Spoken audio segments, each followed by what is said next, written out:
Movie की starting में हम फरीदा नाम की लड़की को देखते हैं जो बेड पर लेटी हुई थी और उसी हालत में कुछ लोग उसे ट्रक में डालकर कहीं लेकर जा रहे थे। वो लोग उसे कहाँ लेकर जा रहे थे वो हमें मूवी के अंत में पता चलेगा। अब हमें यहाँ पर फरीदा के फ्लैशबैक में उसके बचपन का सीन दिखाया जाता है, जब वो अपने कुछ दोस्तों के साथ डिएगो नाम के पेंटर को देखने के लिए जाती है, जो कि एक काफी मशहूर पेंटर था और फरीदा उसकी बहुत बड़ी फैन थी। इस बार डिएगो ने अपने साथ एक मॉडल भी लेकर आया हुआ था ताकि वो उसकी पेंटिंग बना सके। उतने में वहाँ पर डिएगो की वाइफ मरीना आ जाती है और वो मॉडल को देखकर डिएगो पर काफी चिल्लाती है, क्योंकि अक्सर मॉडल की पेंटिंग बनाने के दौरान डिएगो उन मॉडल के साथ रंगोलियां बनाना चालू कर देता था। ये बात डिएगो की वाइफ को भी पता था, क्योंकि डिएगो ने कई बार ऐसा किया हुआ था। यहाँ पर मरीना डिएगो पर काफी चिल्लाती है और फिर गुस्से में वहाँ से चली जाती है। उसके जाने के बाद डिएगो मॉडल के साथ बिजी हो जाता है, जिससे हम समझ पाते हैं कि डिएगो काफी हरामी किस्म का आदमी है और अपनी वाइफ के होते हुए दूसरी लड़कियों से अफेयर करने में उसे जरा भी शर्म नहीं आती। अब जब फरीदा और उसके दोस्त डिएगो को मॉडल के साथ ये सब करते हुए देखते हैं, तब वो लोग चिल्लाकर उसे डिस्टर्ब करके वहाँ से भाग जाते हैं। आगे हमें फरीदा की फैमिली के बारे में बताया जाता है और हमें पता चलता है कि फरीदा अपने फादर के काफी क्लोज है और फरीदा की क्रिस्टिना नाम की एक बड़ी बहन भी है। वैसे फरीदा के फादर को हमेशा से एक बेटा चाहिए था, इसलिए फरीदा काफी ज्यादा एक लड़के की तरह बर्ताव करती है। यहाँ तक कि वो कई बार फैमिली फोटोशूट में लड़कों की तरह कपड़े पहनती है। वहीं अगले दिन फरीदा अपने बॉयफ्रेंड के साथ बस से कहीं जा रही थी, तभी बदकिस्मती से उनका एक्सीडेंट हो जाता है। इस एक्सीडेंट में फरीदा के बॉयफ्रेंड को तो कुछ नहीं होता, लेकिन फरीदा बुरी तरह से जख्मी हो जाती है, जिसके बाद डॉक्टर बड़ी मुश्किल से उसकी जान बचाते हैं और फिर फरीदा को करीब 3 हफ्ते बाद होश आता है। यहाँ पर हम देखते हैं कि फरीदा को एक्सीडेंट में इतनी ज्यादा चोट आई है कि डॉक्टर को उसकी पूरी बॉडी पर प्लास्टर लगाना पड़ गया। अब फरीदा की इस हालत की वजह से उसका बेड से उठना नामुमकिन हो गया था, इसलिए वो ज्यादातर समय अपने बेड पर ही बिताती थी। वहीं फरीदा के फादर फरीदा को ठीक करने में अपनी पूरी जी जान लगा रहे थे और उन्होंने फरीदा को ठीक करने का ठान लिया था, लेकिन इस चक्कर में उनके सारे पैसे खत्म हो जाते हैं। ऐसे कुछ दिन बीतने के बाद एक दिन फरीदा का बॉयफ्रेंड उससे मिलने के लिए आता है। यह देखकर फरीदा को काफी अच्छा लगता है, लेकिन यहाँ पर फरीदा को एक बुरी खबर मिलती है कि उसका बॉयफ्रेंड अपने अंकल के साथ हमेशा के लिए ये सिटी छोड़कर जा रहा है। ये जानकर फरीदा उसके सामने तो कुछ नहीं कहती है, लेकिन उसके जाने के बाद अकेले में वो काफी रोती है। अब फिर से कुछ दिन बीतते हैं और फरीदा को अकेला देखकर उसके फादर उसके लिए पेंटिंग करने का सामान लेकर आते हैं, ताकि फरीदा बेड पर पड़े पड़े बोर ना हो। फरीदा को भी ये काफी सही लगता है और अब वो अपना ज्यादातर समय पेंटिंग करते हुए बिताने लगती है, जिस कारण अब वो काफी सुंदर पेंटिंग बनाने लगती है। जैसे जैसे दिन गुजरते हैं, फरीदा की हालत सुधरने लगती है, यहाँ तक कि अब उसने लाठी के साथ चलना भी शुरू कर दिया था। अब क्योंकि उसने काफी सारी पेंटिंग्स बना ली थी, इसलिए एक दिन वो डिएगो के पास जाकर उसे अपनी पेंटिंग्स दिखाती है और उससे कहती है कि मैं इन पेंटिंग्स को बेचकर अपनी फैमिली को सपोर्ट करना चाहती हूँ। ये सुनकर डिएगो उसे एक अपनी बनाई हुई पेंटिंग वही छोड़ने को कहता है और कहता है कि अगर उसे पेंटिंग अच्छी लगेंगी तो वो उसके घर आकर बाकी की पेंटिंग्स देखेगा। फरीदा भी ऐसा ही करती है और अपनी एक पेंटिंग छोड़कर घर आ जाती है।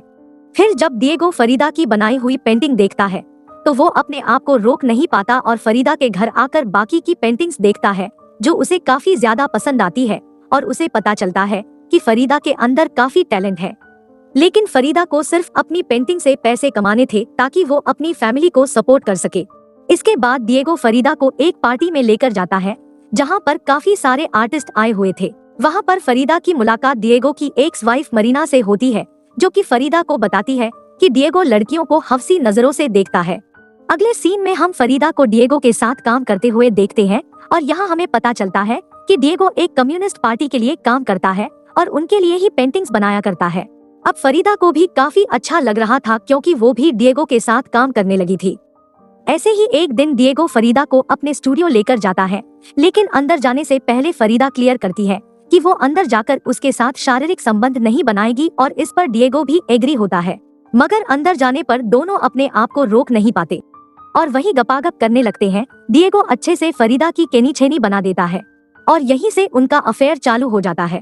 इसके बाद एक दिन डिएगो फरीदा से शादी के लिए पूछता है, तो फरीदा मना कर देती है, क्योंकि उसे पता था कि डिएगो कभी किसी एक लड़की के साथ नहीं रह सकता। इस पर डिएगो कहता है कि वो उसी के साथ रहेगा और कभी भी किसी दूसरी लड़की को प्यार नहीं करेगा। इसलिए फरीदा शादी के लिए तैयार हो जाती है। हालांकि फरीदा के पेरेंट्स को फरीदा का डिएगो के साथ शादी करना पसंद नहीं था, मगर डिएगो फरीदा के पेरेंट्स को फाइनेंशियल सपोर्ट कर रहा था, इसलिए वो लोग शादी के लिए मान जाते हैं और फिर उन दोनों की शादी काफी धूमधाम से हो जाती है। वहीं शादी की पार्टी के दौरान डिएगो की एक्स वाइफ मरीना वहां आकर फरीदा के एक्सीडेंट वाली बात को लेकर उसका काफी मजाक उड़ाती है और ये सब डिएगो भी सुन रहा था, लेकिन वो मरीना को कुछ नहीं कहता और ऊपर से उसके बातों पर हंसने लगता है। अब इस बात से फरीदा को काफी गुस्सा आता है और वो गुस्से में वहां से चली जाती है। डिएगो भी काफी शातिर था और वो रात को ही अपनी मीठी मीठी बातों से फरीदा को मना लेता है। अगले दिन उठने पर फरीदा डिएगो को नाश्ता करते हुए देखती है तो उसे लगता है कि ये सब नाश्ता डिएगो ने बनाया है, लेकिन डिएगो कहता है कि ये नाश्ता मैंने नहीं बल्कि मेरी एक्स वाइफ ने बनाया है, जो कि अभी भी उनके घर के ऊपर वाले फ्लोर पर रहती है। इस पर फरीदा को काफी गुस्सा आता है और वो ऊपर जाकर मरीना को कहती है कि तुम हमारी मैरिज लाइफ में दखलंदाजी कर रही हो। इस पर मरीना कहती है कि अगर तुम्हें डिएगो को खुश रखना है तो तुम्हें उसका फेवरेट खाना बनाना आना चाहिए, और फिर मरीना फरीदा को डिएगो का फेवरेट खाना बनाना सिखाती है। अब इसी चक्कर में उन दोनों की अच्छी दोस्ती हो जाती है, जिसके बाद फरीदा अपने किए के लिए मरीना से माफी मांगती है। इसके बाद एक दिन जब फरीदा डिएगो से मिलने के लिए उसके स्टूडियो जाती है, तब उसे डिएगो के कपड़ों में से किसी लड़की की परफ्यूम की खुशबू आती है, जिससे वो समझ जाती है कि डिएगो का फिर से किसी मॉडल के साथ अफेयर चालू हो गया है। यह जानकर फरीदा को गुस्सा आता है, लेकिन वो डिएगो की हरकतों से पहले ही वाकिफ थी, इसलिए वो उस पर ज्यादा गुस्सा नहीं करती। उसी रात डिएगो फरीदा को गुड न्यूज देता है कि न्यूयॉर्क में उसका एक बड़ा सा एग्जीबिशन होने वाला है, जिसमें वो फरीदा को भी अपने साथ चलने को कहता है, और ये सुन फरीदा काफी ज्यादा खुश हो जाती है। वहीं न्यूयॉर्क में एग्जीबिशन होने पर डिएगो वहाँ पर काफी ज्यादा मशहूर हो जाता है, मगर वो वहाँ पर भी अपनी हरकतों से बाज नहीं आता और कई सारी लड़कियों के साथ अफेयर करता है। लेकिन इस बात से फरीदा को कोई फर्क नहीं पड़ता, क्योंकि फरीदा को इन चीजों की आदत सी हो गई थी।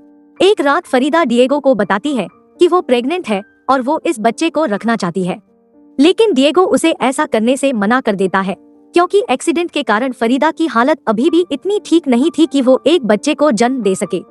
लेकिन फरीदा इस बच्चे को जन्म देना चाहती थी, इसलिए डिएगो भी इस बात को मान जाता है। मगर एक दिन जब डिएगो घर आता है, तब वो देखता कि फरीदा को काफी ज्यादा ब्लीडिंग हो रही है, जिसके कारण वो तुरंत उसे हॉस्पिटल में एडमिट कराता है।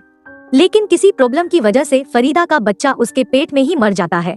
यह सुनकर फरीदा वो काफी ज्यादा धक्का लगता है और वो काफी दुखी रहने लगती है।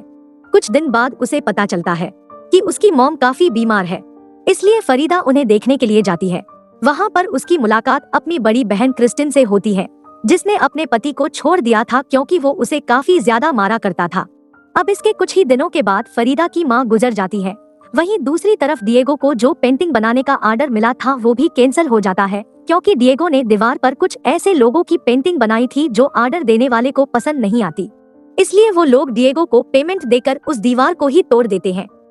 अब ये सब होने के बाद न्यूयॉर्क में डिएगो और फरीदा के लिए कुछ नहीं था, इसलिए वो लोग वापस अपने कंट्री लौट आते हैं। वहाँ पर एक दिन फरीदा की मुलाकात फिर से अपनी बड़ी बहन क्रिस्टीना से होती है, जिसकी हालत काफी बुरी थी। इसलिए फरीदा उसे डिएगो का स्टूडियो साफ करने की जॉब देती है। लेकिन यही उसकी सबसे बड़ी गलती थी, क्योंकि काम खत्म करके जब फरीदा स्टूडियो में आती है तब उसे पता चलता है कि डिएगो उसकी बड़ी बहन के साथ मजे कर रहा है। ये देख फरीदा को काफी बुरा लगता है और वो डिएगो को छोड़ देती है। अब बार बार धोखा खाकर फरीदा पूरी तरह से टूट चुकी थी, इसलिए वो अपना ज्यादातर टाइम अय्याशी और शराब में बिताने लगती है।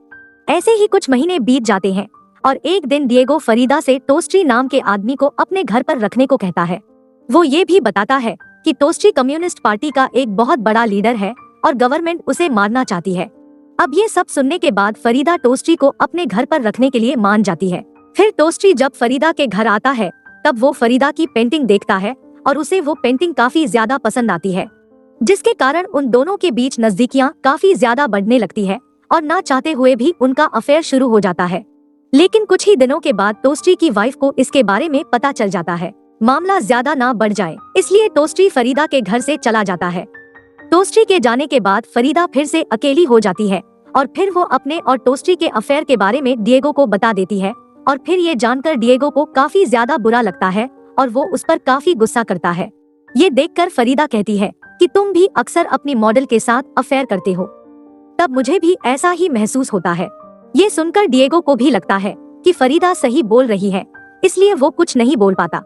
फिर इसके कुछ दिनों के बाद कम्युनिस्ट पार्टी के लीडर का मर्डर हो जाता है, जिसके कारण पुलिस फरीदा को अरेस्ट कर लेती है और डिएगो के बारे में पूछती है। पर फरीदा कहती है कि उसे डिएगो के बारे में कुछ भी नहीं पता और अब उनका तलाक हो चुका है। दरअसल डिएगो को पता था कि ऐसा कुछ होने वाला है, इसलिए उसने पहले फरीदा को तलाक दे दिया था। इसके कुछ महीनों के बाद फरीदा को पता चलता है कि उसके पैरों में किसी किस्म की बीमारी है जो कि उसके पूरे शरीर में फैल रही है।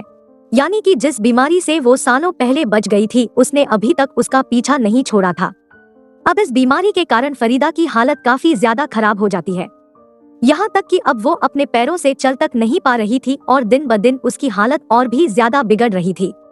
इसी दौरान डिएगो को अपनी गलती का एहसास होता है, जिस वजह से वो फिर से फरीदा के पास आकर उससे शादी कर लेता है।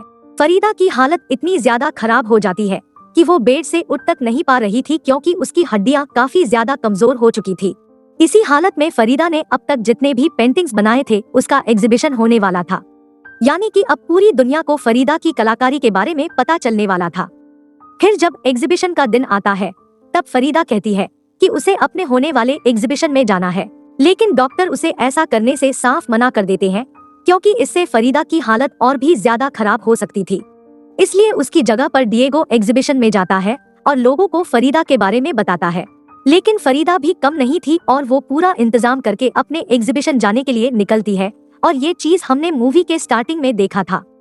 फिर फरीदा अपने एग्जीबिशन में पहुंचती है। यहाँ पर लोग फरीदा की काफी बढ़ाई करते हैं, जिसे सुनकर फरीदा को काफी खुशी होती है। वहीं घर आने पर रात में फरीदा डिएगो को अपनी एनिवर्सरी का गिफ्ट देती है। असल में एनिवर्सरी 3 हफ्तों के बाद थी।